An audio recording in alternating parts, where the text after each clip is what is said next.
Sir door തുറന്നിട്ടേക്ക്.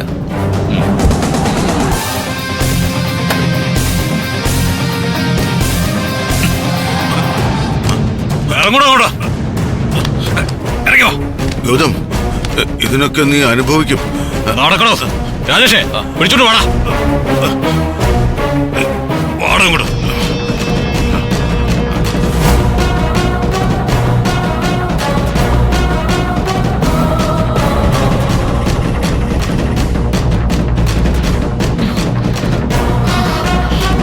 Gautam എന്തിനാ ഇയാളെ ഇങ്ങോട്ട് കൊണ്ടുവന്നത്?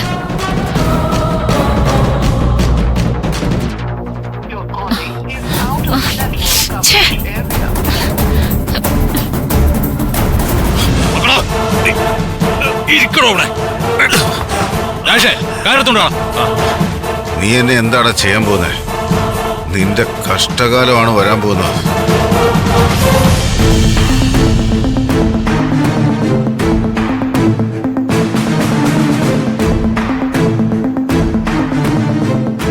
ഏതാണ് ഈ സ്ഥലം?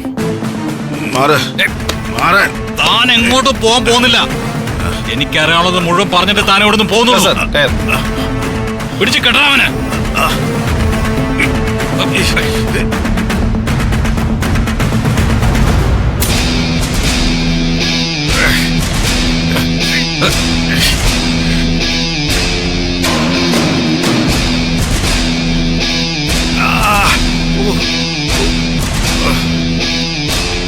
വലിയ അബദ്ധമാണ് ഗൗതം നീ കാണിക്കുന്നത്.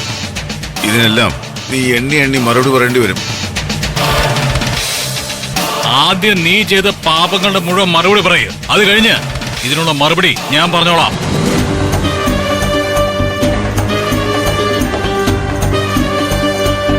നീ തീയിൽ തൊട്ടാ കളിക്കുന്നത്. പൊള്ളും. നിനക്ക് മാത്രമല്ല, നീ സ്നേഹിക്കുന്ന എല്ലാവർക്കും പൊള്ളും. ഓർത്തോ? എന്റെ അനിയനെ നീ ഇതുപോലല്ലേ ദിവസങ്ങളോളം കെട്ടിയിട്ടിരുന്നത്?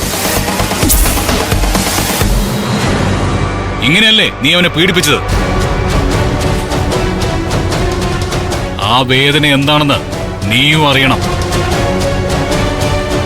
അതിന്റെയൊക്കെ പ്രായശ്ചിത്തവും പരിഹാരവും ഞാൻ നിന്നെ കൊണ്ട് ചെയ്യിപ്പിക്കും.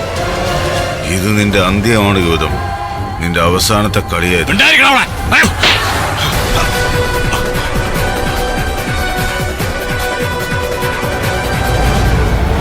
ആരുടെ ഉപദേശം സ്വീകരിക്കാനല്ല ഞങ്ങൾ ഇപ്പൊ ഇങ്ങോട്ട് വന്നത്. പ്രണവ് ജയിലിൽ പോകുന്നത് ഒഴിവാക്കണം. അതിന് ആന്റിക്ക് എന്തെങ്കിലും ചെയ്യാൻ പറ്റുമെങ്കിൽ ചെയ്യും. അല്ലാതെ ആരുടെ പക്ഷം ചേർന്നൊന്നും സംസാരിക്കണ്ട. ഈ നിൽക്കുന്നത് ആന്റി നൊന്ത് പ്രസവിച്ച മകനാ. പക്ഷെ ഗൗതം ആരാ? ഏത് സമയം ആ ദത്തുപുത്രന് വേണ്ടിയല്ലേ ആന്റി സംസാരിക്കത്തുള്ളൂ. ആരാടി നിന്റെ ദത്തുപുത്രൻ? എന്തായി കാണിക്കുന്നേ? ശിവാനി, നീ അങ്ങോട്ട് മാറി നിന്നേ. മാറി നിൽക്കാൻ. അമ്മയ്ക്ക് ഇത് എന്തു അവയെ പറ്റിയത്? ഗൗതമൻ എന്തെങ്കിലും പറഞ്ഞാൽ മാത്രം അമ്മയ്ക്ക് ഇത്ര ദേഷ്യം എവിടെ നിന്ന് വരുന്നു?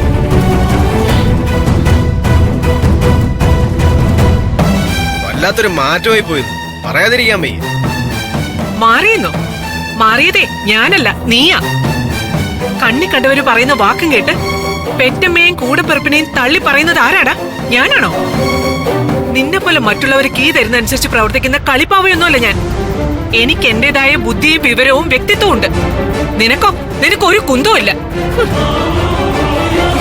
എടാ, സാമാന്യ ബോധമെങ്കിലും ഉണ്ടായിരുന്നെങ്കിലേ കേസുമായിട്ട് മുന്നോട്ട് പോകരുതെന്ന് പറയാൻ നീ ഇപ്പൊ എന്റെ മുന്നിലേക്ക് വരുമായിരുന്നോ?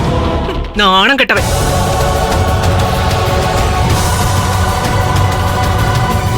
നീ സ്വന്തം ഇഷ്ടപ്രകാരം വന്നല്ലെന്ന് എനിക്ക് നന്നായിട്ട് അറിയാം.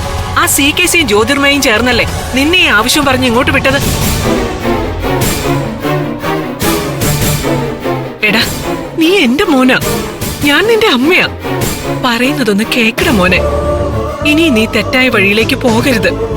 ആ CKCയും ജ്യോതിർമയും പറയുന്നതനുസരിച്ച് കുഴിയിൽ ചെന്ന് ചാടല്ലേ. അമ്മ പറയുന്നൊന്ന് കേൾക്ക്. നീ ഇവിടെ തന്നെ നിൽക്ക്. വാ, നമുക്ക് നിന്റെ മുറിയിലേക്ക് പോവാം. വാട മോനെ. നല്ല പടി. അമ്മേ, ഞാൻ അവസാനമായിട്ട് ചോദിക്കുക, ഗൗതമനോടും നിധിയോടും കേസ് കൊടുക്കാതിരിക്കാൻ പറയാൻ പറ്റുമോ ഇല്ലയോ?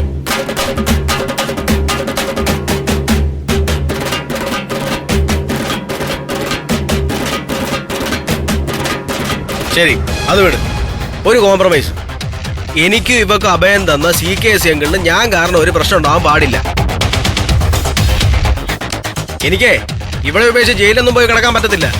ഒരു കാര്യം ചെയ്യാം, സ്വത്തും ബിസിനസ്സും ആവശ്യപ്പെട്ടുകൊണ്ടുള്ള എന്റെ കേസ് ഞാൻ അങ്ങ് പിൻവലിക്കാം.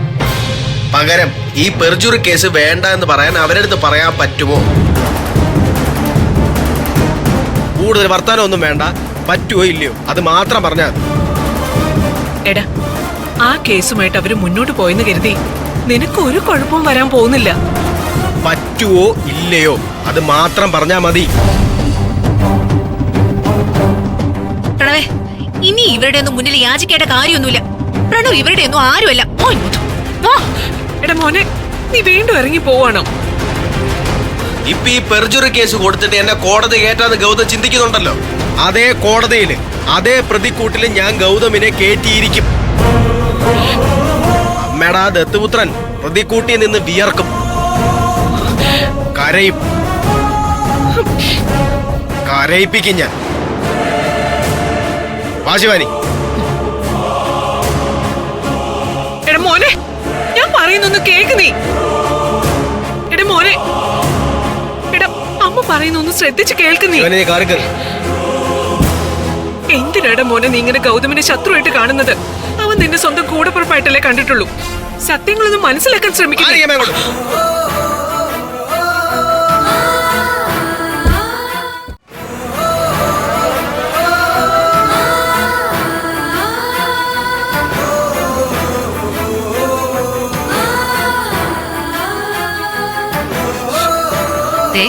ആ പോയത് ഏട്ടത്തി നൊന്തു പ്രസവിച്ച മകൻ തന്നെയല്ലേ? എല്ലാം മറന്നൊരാവശ്യത്തിന് അവൻ വീട്ടിലേക്ക് വന്ന് കയറിയിട്ട് പുറങ്കാല് കൊണ്ട് ചവിട്ടി പുറത്താക്കി കളഞ്ഞല്ലോ ഏട്ടത്തി. അമ്പിളി അമ്മാവനെ പിടിച്ചു കൊടുക്കണമെന്നൊന്നും അല്ലല്ലോ പ്രണവ് ആവശ്യപ്പെട്ടത്. ആവശ്യമില്ലാത്ത ഒരു കേസുമായിട്ട് മുന്നോട്ട് പോവരുതെന്ന് മാത്രമല്ലേ അവൻ പറഞ്ഞുള്ളൂ. ഗൗതമ നിധിയും വരട്ടെ എന്നോ ഞാൻ അവരോടൊന്ന് സംസാരിക്കട്ടെ എന്നോ ആയിരുന്നു ഏട്ടത്തി പറഞ്ഞിരുന്നെങ്കിലേ, എങ്കിൽ അവന് ഈ കുടുംബത്തോട് ഒരു ഇത്തിരിയെങ്കിലും സ്നേഹം തോന്നിയന്. ഇതിപ്പോ അവന്റെ മനസ്സിലേക്ക് വീണ്ടും പക കോരി ഇട്ട് കൊടുത്തിരിക്കല്ലേ.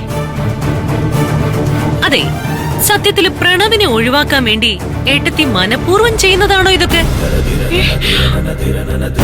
ഛേ.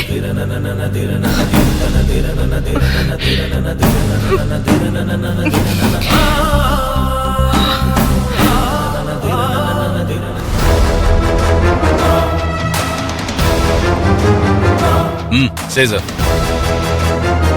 ഇന്ന് നിന്റെ മുന്നില് കോടതിയും ജഡ്ജിയും ഒക്കെ ഞാനാ. പ്രണവന്റെ കാര്യത്തിൽ നടന്നത് എന്താണെന്ന് വള്ളി പുള്ളി തെറ്റാതെ താൻ എന്റെ ഈ ഫോൺ ക്യാമറയ്ക്ക് മുന്നിൽ പറയണം.